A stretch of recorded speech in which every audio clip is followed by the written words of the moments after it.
చాలా రోజుల ముందు జరిగిన ఒక కథ.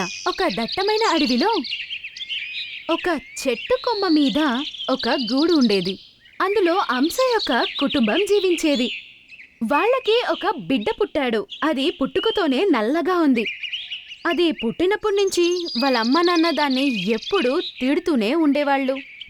ఇలా చూడు, ఎంత నల్లగా ఉందో.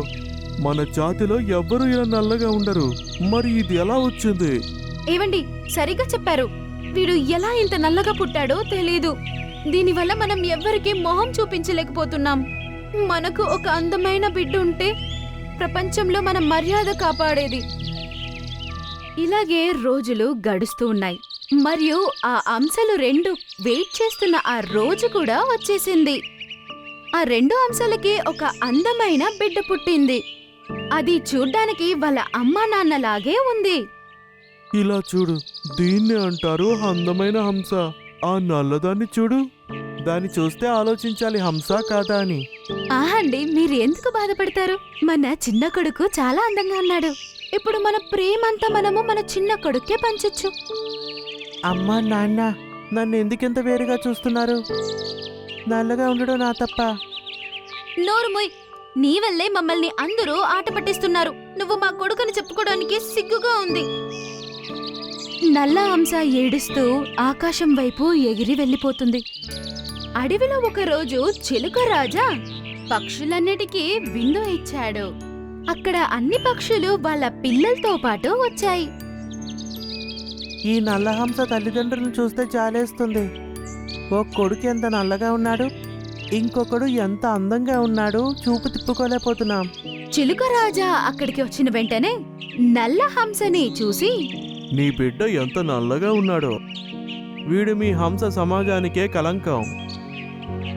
మేమెప్పుడూ ఇంత నల్ల హంస ఉండడం చూడలేదు. అవును రాజుగారు, మా జాతి ఎంత అందంగా ఆకర్షణీయంగా ఉంటుందో అందరికీ అందంగా కనిపిస్తుంది. నల్ల హంస అందరి మాటలు విని చాలా బాధపడుతుంది. కానీ ఏం చేస్తాను, నేను నల్ల హంసనే. ఇది అంత అవసరమా? అన్ని పక్షులు ఒకేలా ఉండాలా? నా కళ్ళకి నేను అందంగానే ఉన్నాను. అరే పిల్లోడా, ఎంత గర్వం నీకు! ఒకవైపు నల్లగా ఉన్నావు, పెద్దవాళ్ళతో ఎలా మాట్లాడాలో తెలీదా నీకు? అందుకే ఇక్కడ మాట్లాడడానికి నీకు ఎలాంటి హక్కు లేదు. క్షమించండి మహారాజా. ఈ నల్లహంస వల్ల ఈ సమాజం అంతా మమ్ములను చీచి అంటున్నారు. మేమిక వెళతాం. మరియు నల్ల హంస యొక్క కుటుంబం ఇంటికి వెళ్ళిపోయింది. నువ్వు నా మర్యాదంతా తీసేశావు, దరిద్రపోడా. నీ వల్ల అందరూ మమ్మల్ని అవమానిస్తున్నారు. ఇది నా పరువంతా తీసేసింది. మరియు వాళ్ళు వాళ్ళ చిన్న కొడుకు దగ్గర ఇలా అన్నారు. అరే, నీ తమ్ముని చూడు, ఎంత అందంగా ఉన్నాడో.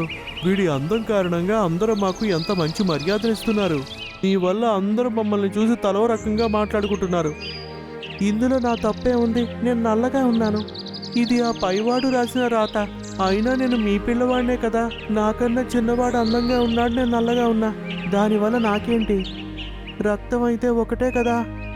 చూడు చూడు ఎలా మాట్లాడుతున్నాడు. వాడి వల్ల ఇదంతా జరుగుతుందని కొంచెం కూడా సిగ్గులేదు. ఆహా, దీన్ని మనం ఇంట్లోంచి తరివేద్దాం. కొంచెంలో కొంచెమైనా మనకి అప్రతిష్ట తగ్గుతుంది. దేని కారణంగా అయితే మనం సిగ్గుపడుతున్నామో అది మన దగ్గర ఉండదు.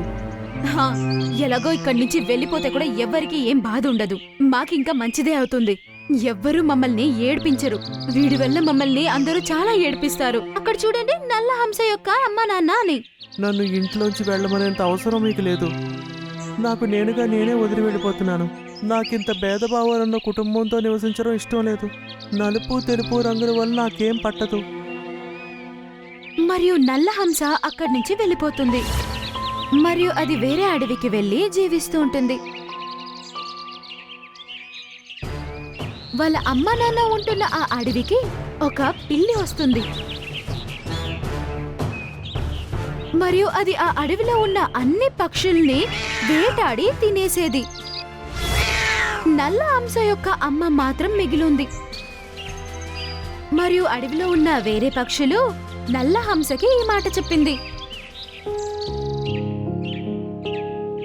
అరే అన్నా నల్ల హంస, మీ అడవికి ఒక క్రూరమైన పిల్లి వచ్చిందంట. అది అన్ని పక్షుల్ని వేటాడి తినేస్తుందంట. ఇంకా కొన్ని మాత్రం మిగిలిన్నాయంట. ఏంటి, నువ్వు నిజం చెప్తున్నావా? అలా అయితే నన్ను ఈ కష్టకాలంలో నేను నా కుటుంబం దగ్గరికి వెళ్ళాలి. నల్ల హంస ఎగురుకుంటూ వాళ్ళ అమ్మా నాన్ని వెతుక్కుని వెళ్తుంది. అమ్మా మీరు బాధపడకండి, నేను ఇంకా బ్రతికే ఉన్నాను. నేను మీకేమీ అవ్వనివ్వను. నేను మిమ్మల్ని చూసుకుంటాను. బిడ్డ, మీ నాన్న మరియు నీ తమ్ముడిని ఆ పిల్లి చంపేసింది. అలా అని అది ఏడుస్తూ ఉంటుంది. అది చూసి నల్ల హంస వెళ్లి వాళ్ళ అమ్మని హత్తుకుంటుంది. అమ్మా మీరు బాధపడకండి, మీకు ఇంకో బిడ్డ బ్రతికే ఉన్నాడు. నేను మిమ్మల్ని నా కూడా తీసుకెళ్తాను. పద మనం ఈ అడవిని వదిలేసి ఇంకొక అడవికి వెళ్ళొద్దాం. నేను అక్కడ ఒక చిన్న ఇల్లు కట్టుకున్నాను. నల్ల హంస వాళ్ళ అమ్మని అక్కడి నుంచి తీసుకుని వెళ్తూ ఉంటుంది. అప్పుడే ఆ క్రూరమైన పిల్లి అక్కడికి వచ్చింది. మంచిది, మిగిలింది ఒకే ఒక హంస అని నేను అనుకున్నాను. ఇప్పుడు ఒక్కటి కొంటే ఇంకొకటి ఫ్రీ అన్నట్టు. ఏ పిల్లి, మా అమ్మని ఏమైనా చేసావంటే నాకంటే ఇంకో చెడ్డది ఉండదు. అవునా, అయితే నిన్నే ఫస్ట్ తినేస్తాను కదా. అప్పుడు పిల్లి నల్ల హంస దగ్గరికి వెళ్తుంది. అదే సమయంలో నల్ల హంస యొక్క స్నేహితులు ఎగురుకుని అక్కడికొచ్చాయి. గద్ద, చింకీ పక్షి మరియు పక్షులన్నీ చేరి వాటి నోటితో కొరకడం ప్రారంభించాయి. చూడు పిల్లి, నువ్వు ఈరోజు చేసిన కర్మకి ఫలితాన్ని అనుభవిస్తావు. నన్ను వదిలేయండి, నన్ను వెళ్ళనివ్వండి. నేను ఎవరిని వేటాడి చంపను. ఎవ్వరూ పిల్లిని క్షమించరు. మరియు కాసేపయ్యాక ఆ పిల్లి చనిపోయింది. మరియు నల్ల హంస వాళ్ళ అమ్మని తనతో పాటు తన అడవికి తీసుకెళ్లిపోయింది. మరియు వాళ్ళ అమ్మని దాంతో పాటే ఉంచుకుంది. మరియు దానికి ఏ విషయానికి తక్కువ లేకుండా చూసుకుంది. వాళ్ళ అమ్మకి తను చేసిన తప్పు అర్థమవుతుంది. బిడ్డ, నన్ను క్షమించు. నేను ఎప్పుడూ నీకు భేదభావమే చూపించాను. నేనెప్పుడు నిన్ను అర్థం చేసుకోలే, నీకు ప్రేమను పంచలే.